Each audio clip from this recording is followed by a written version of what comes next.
Hello, dear viewer, and welcome to Office 68049, where I have come to speak with you today. So, what's on my mind today? This is going to be a new one. This is just a story of what happened to my old office, 68724.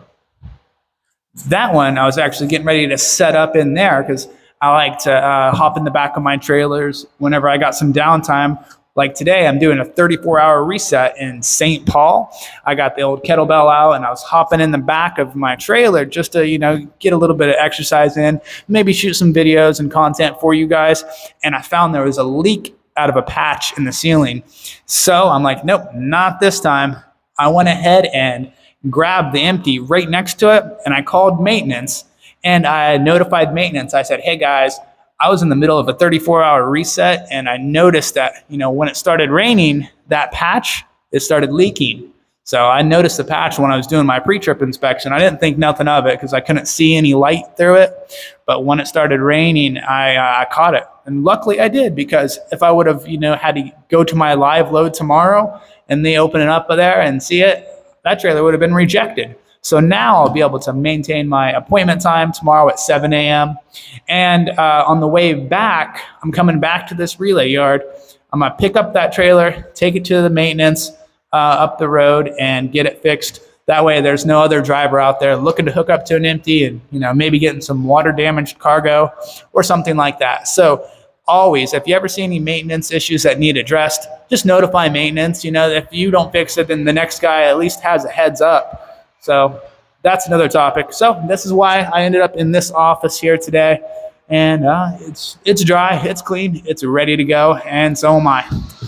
On to the next one. So speaking of the kettlebell, I got the kettlebell over here, and I've been trying to figure out some new exercises. I'll demonstrate one for you real quick.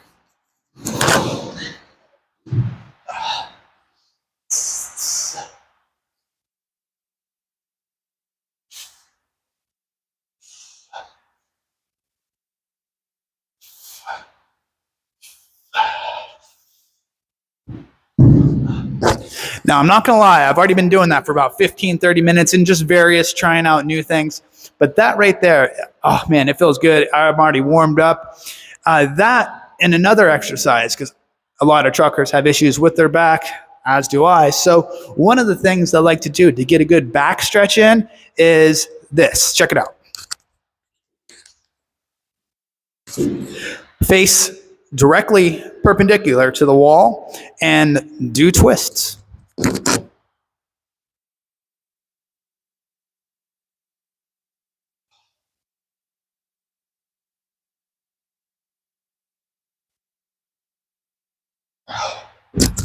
You can get a nice deep stretch in there, and I'm telling you what, it feels so good when you're actually done stretching. Like, I like to do it in the mornings, and so I'll wake up and just do a bunch of stretching, getting ready for the day. And I've seen an improvement in my back because of it. I know I'm only 34 going on 35 right now, but some mornings I feel a lot older than that. And so I'm trying to do a little bit of preventative maintenance on my body by taking care of it now, watching what I'm eating, and trying to, get some exercise in when I can. So that way, here in 20 years, it's not an uphill battle as much. So on to the next topic. Last week I discussed something called the +1 -10 method. And so I'm going to repeat this topic because I think it's worth repeating, okay? If you guys want to make more money, check out this strategy. +1 is just simply take one additional load each month. Now this one load's already going to be all free and clear. You already paid for your fuel. You already paid for your truck payment and all your fixed and variable expenses. So this one's just all profit. The next thing you could do is just drive a little bit slower. That's that -10. So instead of 73 miles per hour, go 63 miles per hour.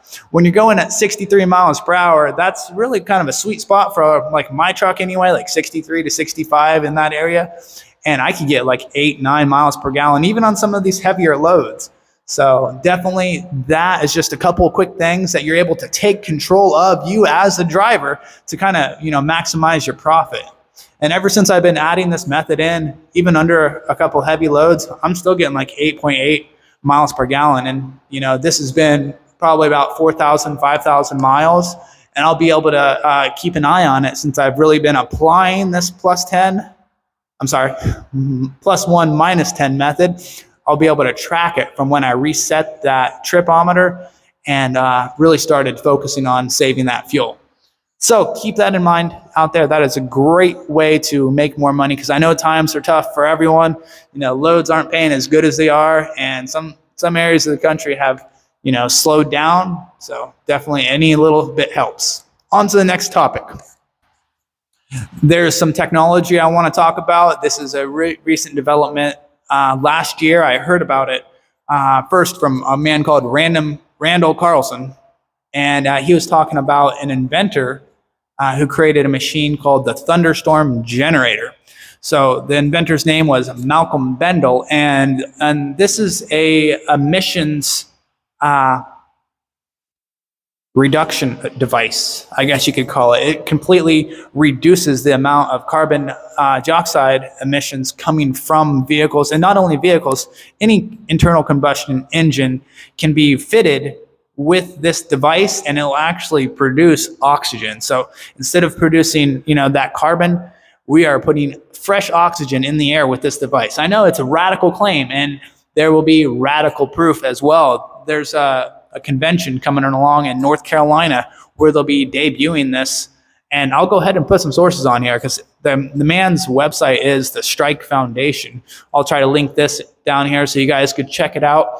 But this has already been put into testing over at some other conventions in the Europe area. And so I'm really excited to see it in person, because I will actually go to this and I'll see if I can't verify these claims, because these are pretty spectacular claims. Imagine this. It's like a Cadillac converter, but way better, because instead of just reducing the amount of emissions, it's completely eliminating them. So it'll be able to be retrofitted to any truck, any vehicle, anything like that, and turn it into an air purifier. Yeah, I know.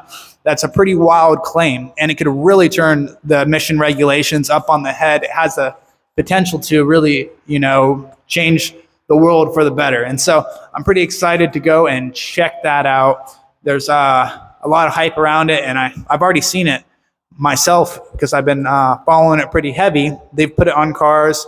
The model that is going to be debuted to everybody is actually a generator. So they have a little gasoline generator, and they hook the device up to it, and then they monitor the emissions that are coming out of that generator. And this has already been peer reviewed, and other people are examining it pretty closely, because when you have such a wild claim like this, it gets heavy scrutiny. And so I wanted to add my voice into the voices of people that are talking about this, because this technology has been open sourced, meaning anybody could build it. And it's so relatively simple and easy to build that a backyard mechanic could build it. So definitely keep your eyes out for this. It's something that is worth looking into. And I know I will be, for sure. If I could build one of these, I'm going to try for sure. And I want to go see it in person, and I'll definitely catch that for you guys. But we're going on to the next topic right now. For this next topic, I'm going to talk about, I guess we could call it professionalism, okay? Because one of the things that I really have benefited from is my communication. Whenever I'm navigating a conflict or a obstacle, or just any challenge that I'm facing in my professional career, I find that being friendly and receptive and outgoing really has been received well, especially when I could politely communicate my preferences and my desires with people. For the most part, when you ask for something, reasonable, nobody's going to tell you no, especially when they know that you're going above and beyond to perform your service, because that's what I view it as. I view it as my job as performing a service for a customer, and that customer service is what makes me stand apart from the next truck driver, because you could have any truck driver, but what makes me different from the next person is that I'm going to care. I'm going to care about delivering a high quality of service, whether it's training or just trucking in general. I'm going to get the job done right, and that's something that my business partners and the people that work with me know. I'm one of the good ones to have on your team. So definitely, I think that goes so far, especially when it comes in, calling in favors or things like that when you need it. It really helps. Just keep that in mind. One of those little things. Great customer service. And we're going down to the next topic. Let's see. That's it. I don't got nothing else for you guys today. Just keep in mind, the left lane is for crime. All right. Have a good one. See you next time.